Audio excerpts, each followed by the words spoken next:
from Sydney Chun. Filmgoers broadly have an idea of a well-directed film and a well-written film and a well-acted film. So, in your view, what identifies a well-produced film, and how does it affect the viewing experience? And he says he loves you. Indeed. And forgive me, Sydney has pronouns of she, so I assumed it was he.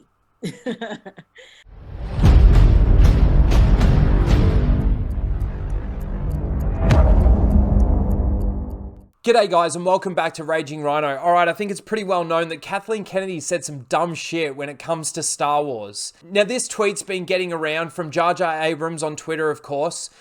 Message from Kathleen Kennedy to Star Wars fans. Now it is a little incorrect and we will get into why and I'll explain. I did sit down and watch this entire interview. It was nearly an hour-long interview. It was one of the most boring interviews I think I'd ever watched. Kathleen Kennedy is a plank of wood, and we will get into it. But first of all, let's just take a listen to this snippet that was taken from it that Jar Jar Abrams put out on Twitter. You know, there's always going to be people, when you make something that's somewhat controversial, that are just flat out not going to like what you're doing. Right. And we didn't make the movie for them. You know? That's ultimately... If that's their response is to just cut it off and not even try, you know, there's all. So that's pretty much the little snippet that was taken out of it. Now, this interview was done on the Producers Guild of America. That was the channel that it was done on. And the person interviewing her is Tia A. Smith. Now, if you don't know who Tia A. Smith is, you're not the fucking only one. I don't think anyone really knows who she is. She's produced a couple of things and been an additional crew, which I don't know exactly what that means, but on a couple of things as well.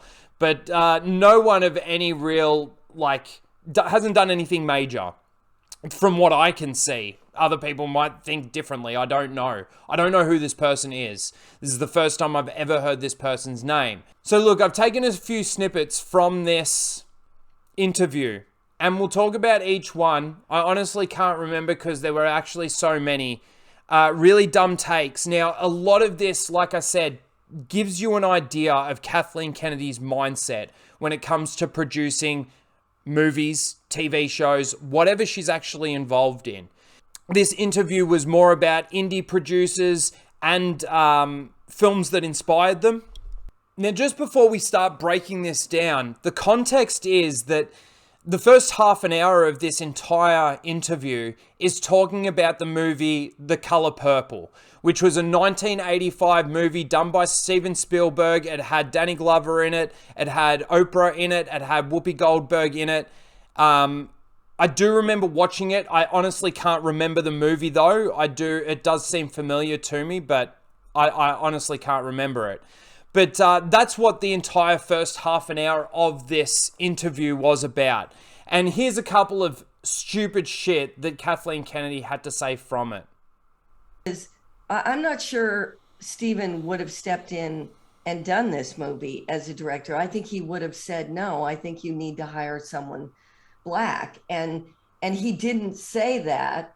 Probably because of the time we were in. And the irony is neither did Alice or Q, not to say that they wouldn't have embraced a black director. But it's interesting to think if we want to acknowledge that there's been any shift to today, I truly don't think that movie would have been made with a white director today. And I think it's the very reason that Oprah is so committed to doing the musical with a black director. I mean, the team she's putting together is exactly who should tell that story today. And it's the next iteration, definitely. And that's not to say that Steven didn't make a beautiful film. And I think everybody involved would agree with that. But it is in. So look, they pretty much go on and on about like I said, the first half an hour of this interview is all about The Color Purple, that movie. And they are talking about that movie in that time period. But it's funny how Kathleen Kennedy says Steven Spielberg wouldn't have made that movie today, or it wouldn't have been accepted for a white male director to come in and make that movie. And I kind of think that's so silly because that's the artist. Steven Spielberg is one of the, if not the best director ever. And to think that he wouldn't make that movie today, they go on to praise this movie and how good this movie is. And then this Tia chick goes on to say how it would be fine for them to remake it today with a female director and change the ending or change something about the movie, but they're praising how good it is. That's just a really stupid take because Steven Spielberg did a fantastic job, obviously, on the movie. If it's praised this long and it's ingrained in culture somehow for a lot of people, then obviously it was a good movie. Why do you need now a black female director to come in and actually change it, basically? So there was that.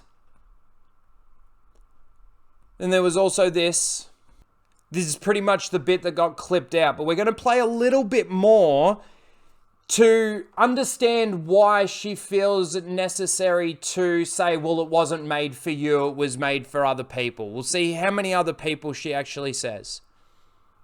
And, I think by the time the movie came out, the collective point of view was, why not have this conversation? That's what movies are for sometimes. They're an attempt to try to surface ideas, surface debates, create a conversation. That's a good thing.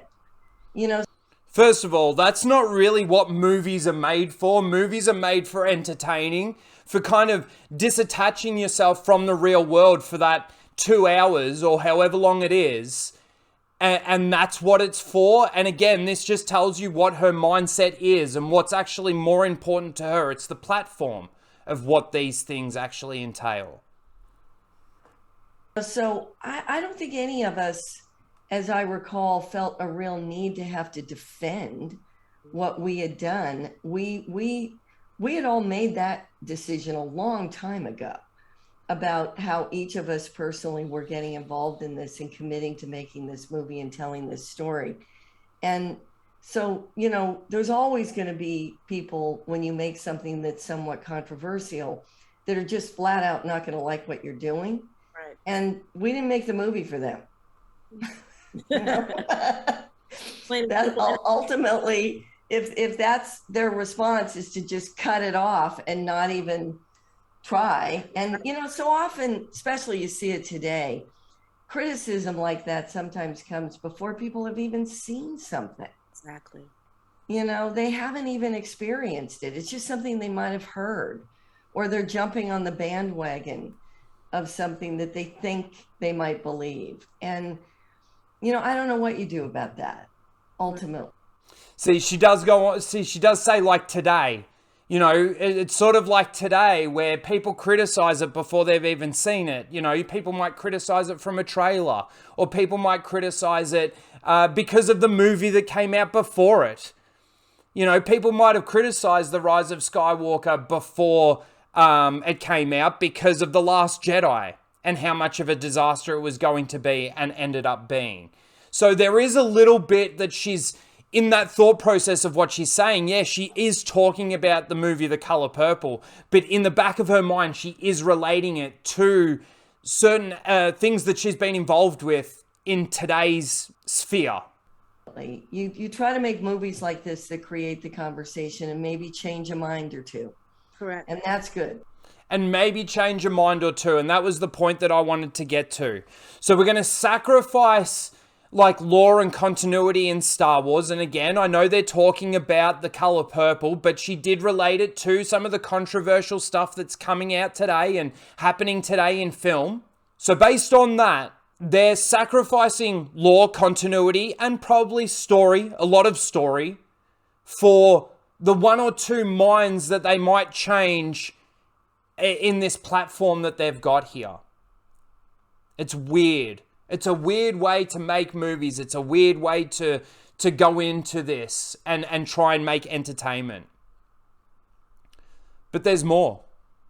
So I just want to quickly remind everyone, I did watch this entire thing and I did take timestamps, but I honestly can't, there was too many to actually remember what each one was. So we're going to go into them a little bit blind. but I know that I've got a point to say on each little clip that we've got. So bear with me. And it is interesting to think today that if you did The Color Purple and a black woman directed the movie, I think you might get a very different and, quite frankly, a tougher movie. Mm-hmm. And today, maybe we need that, you know? Out of expression. Yeah. And I think, somebody like Michaela Cole, who did I May Destroy You, that's not a movie that would have been made by a white man. Exactly. It just wouldn't have. And so it is interesting today to realize that these kind of stories, they need the voice of somebody who is closer or closest to the experience. And I think, that's what's exciting about what's happening today with the way stories are being told. It is different. And I think this, I'm really proud of the fact that we stepped in and had the courage to tell this story when we wanted to make The Color Purple. And I think Stephen, in many respects, was the reason the movie got made. Mm-hmm. And I think that's important too, as a first step. But I think, thank goodness, now we're at a point where you really could talk about a story like The Color Purple being made by a black woman. Right, with a totally different outcome. That's still necessary and expressive. So. Yeah. So there you go. That's sort of like what I was saying before. So they went on to basically praise the movie for almost half an hour and praise Steven Spielberg's work on it and everything, and then basically just say, well, in this day and age, it wouldn't be made by a white straight male. It would be made by a black female, and they would change the complete ending of the story. I don't really understand that because it is a novel, I believe. It was adapted from a novel. So how do you sort of change the story from a novelization to the screen? But anyway, I just thought that was stupid that they think that it's so necessary now that you got to put down the white male's movie to basically build a platform for a black female director to come in and remake it. And I don't think they're announcing that they're remaking this movie or anything like that. They're just going over it in history and talking about it in today's day and age. And again, that's where the thing comes out in regards to attacking the fans, the previous little clip that we just watched. Whether or not she was talking about The Color Purple or whether or not she was talking about Disney Star Wars, the mindset is the mindset. The using these things as a platform is more important to change those one or two minds than actually keeping lore, continuity, and story, tight and perfect. Television is more complicated, and I'm just frankly getting into that myself and understanding that a bit more. It's much more writer-driven, showrunner-driven.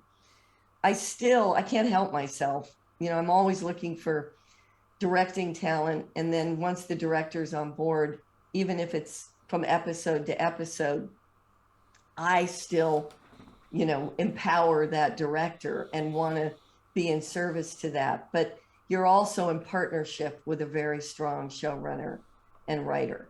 And I appreciate that too, because obviously the writing and the script is fundamental.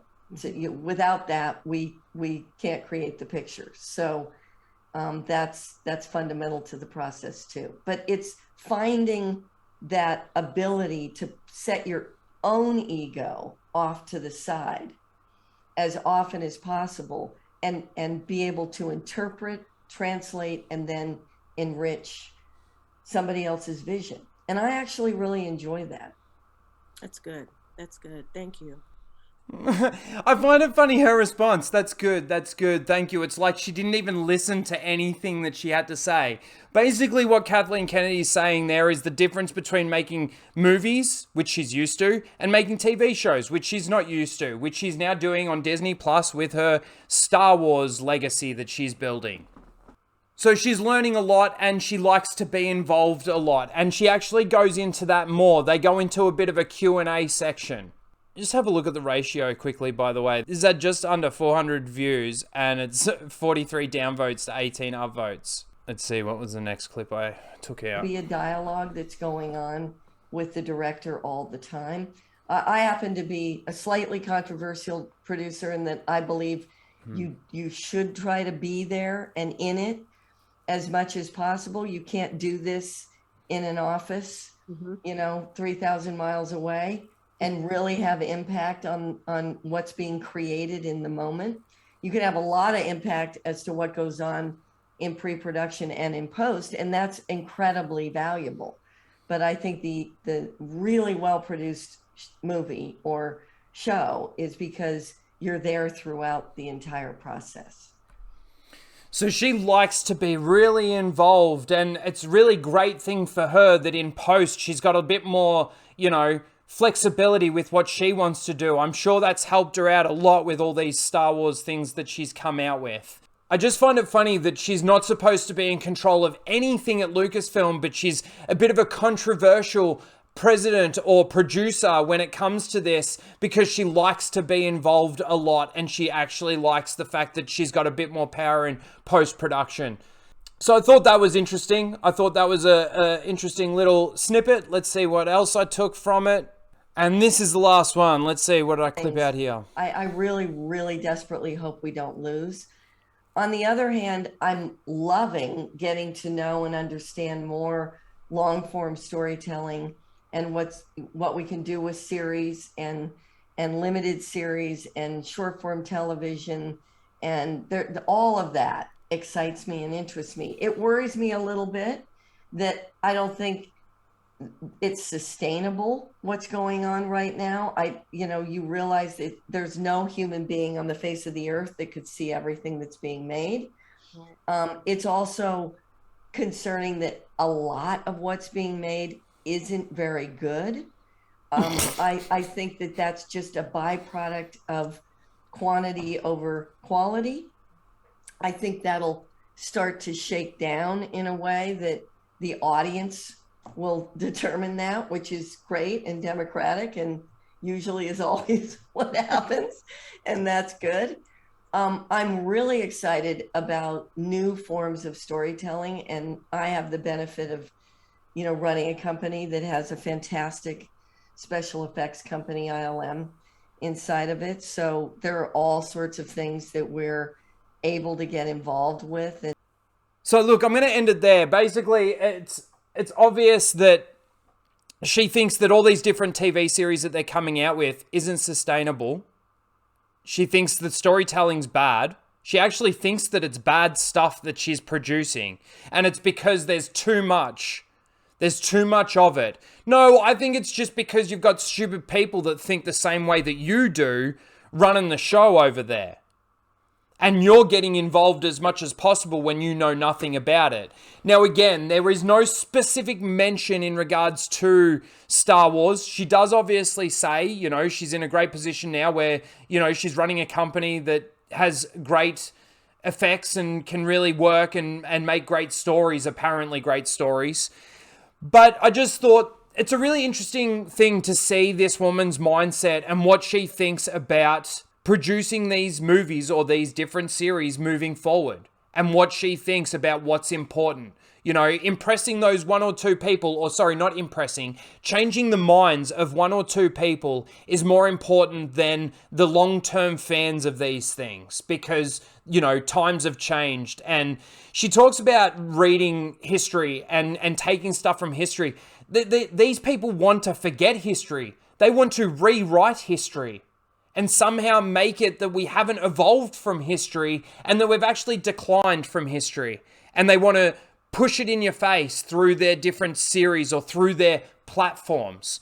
So anyway, I just wanted to get that out there. I just wanted to say, look, that wasn't specifically mentioned about Star Wars. They were talking about the color purple, and they were talking about producing. They got a few questions in at the end. She had some really stupid answers. But again, it just gives you the mindset of the head of Lucasfilm. And I haven't seen a firing yet. Anyway, please let me know what you guys think. Don't forget to like, share, and subscribe. And we'll see you in the next one. Later, guys.